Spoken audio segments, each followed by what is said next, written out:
Hi friends, 2019లో Lucifer అనే ఒక movie సాదాసీదా మూవీగా వచ్చి బ్లాక్ బస్టర్ హిట్ కొట్టిన మోహన్ లాల్ గారు, పృథ్వీరాజ్ సుకుమారన్ కాంబోలో వచ్చిన మూవీ. ఇప్పుడు రీసెంట్గా లూసిఫర్ 2 ఎంపవర్ అనే మూవీతో నిన్న 27వ తేదీన మొత్తం ప్రపంచవ్యాప్తంగా తెలుగు, తమిళ, హిందీ అంతా రిలీజ్ అయ్యింది. కాకపోతే ఈ మూవీ అనుకున్న స్థాయి కంటే మించి ఆడుతుందని ప్రస్తుతానికి టాక్ ఉంది. ఎందుకంటే ఏ హోప్స్ లేకుండా వచ్చి భారీ హిట్ కొట్టిన లూసిఫర్ దానికి అంచనాలతో హోప్స్తో వచ్చి ఈ మూవీ భారీ హిట్ కొట్టిందని చెప్పాలి. సలార్ మూవీలో నటించిన పృథ్వీరాజ్ సుకుమార్ అనే యంగ్ క్యారెక్టర్ వచ్చేసి దీంట్లో పృథ్వీరాజ్ సుకుమార్ అనే యంగ్ క్యారెక్టర్గా చేశాడు.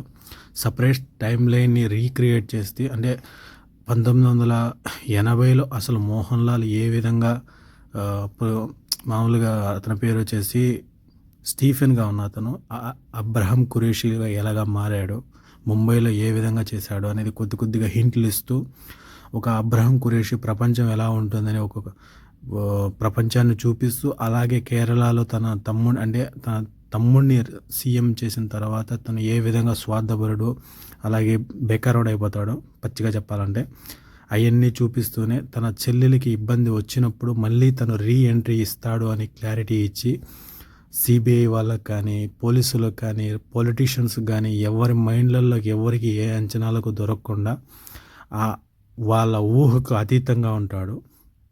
అలాగే ఏ విధంగా అన్ని సమస్యల్ని పృథ్వీరాజ్ సుకుమార్ అని అలాగే మోహన్ లాల్ గారు ఛేదించారు అని చెప్పేసి చూపిస్తారు. దీంతో మనకు చాలా అంటే చాలా ప్రైసెస్ చైనా కానీ, యమన్ కానీ, ఫ్రాన్స్ కానీ, లండన్ కానీ మొత్తం చాలా అంటే కొన్ని దేశాలను చూపించారు. భారీ పెద్ద బడ్జెట్ మూవీగా ఉంది, కానీ విజువల్స్ మాత్రం చాలా గ్రాండ్గా ఉంటాయి. స్టోరీ మొత్తం మోహన్ లాల్ చుట్టూనే జరుగుతూ ఉంటుంది.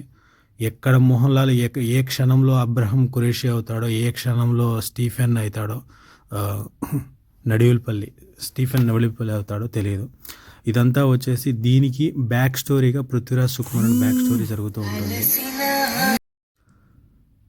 ఇంకా మూవీ క్లైమాక్స్లో వచ్చేసి మనకు బీభత్సమైన ఒక ట్విస్ట్ ఇస్తారు, అలాగే ఒక చిన్న ఇంట్రడ్యూషన్ ఫైట్ కూడా ఇస్తారు. దానికి ఫస్ట్ షాట్ వచ్చేసి మనకు అదే వాళ్ళ చెల్లెలి క్యారెక్టర్ని ప్రియా వారియర్ కాపాడినప్పుడు అప్పుడు చూపిస్తాడు.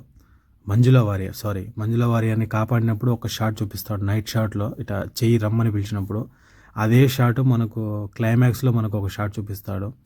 అలాగే దీనికి పార్ట్ 3 కూడా ఉందని చాలా క్లారిటీగా క్లైమాక్స్తోనే మనకు ఆ చెయ్యి ఎంట్రీ ఇవ్వడంతోనే మనకు మొత్తం అంతా క్లారిటీ అయిపోతుంది. ఎందుకంటే దాంట్లోనే ఈ ఫైట్కి క్లైమాక్స్లో ఉన్న ఫైట్కి కొత్త మూవీ స్టార్టింగ్ అని తెలుస్తుంది. ఈ మూవీ అంతా పృథ్వీరాజ్ సుకుమార్ అని బ్యాక్గ్రౌండ్, అంటే చిన్నప్పుడు ఏ విధంగా అబ్రహం ఖురేషీ దగ్గరికి వెళ్ళాడు, ఏం కదా అనేది చూపించారు. నెక్స్ట్ అబ్రహం ఖురేషీ ఎలా అయ్యాడు, అసలు స్టీఫెన్ నడివిల్పల్లి ఏ విధంగా అబ్రహం ఖురేషీలా మారాడు, ఇన్ని దేశాలను ఎలా గడగడలాడిస్తున్నాడు, MI6ని కానీ ఇలాగ మొత్తం పెద్ద ఒక సిండికేట్ని ఎలా రన్, ఇంతమందిని గడగడలాడిచిన వ్యక్తిని చివరిలో ఒక ఎంట్రీతోనే క్లైమాక్స్లో ఒక చైనా వ్యక్తి మోహన్ లాల్ను భయపడిస్తాడు. ఎలా, ఎందుకు అనేది పార్ట్ 3లో చూడండి.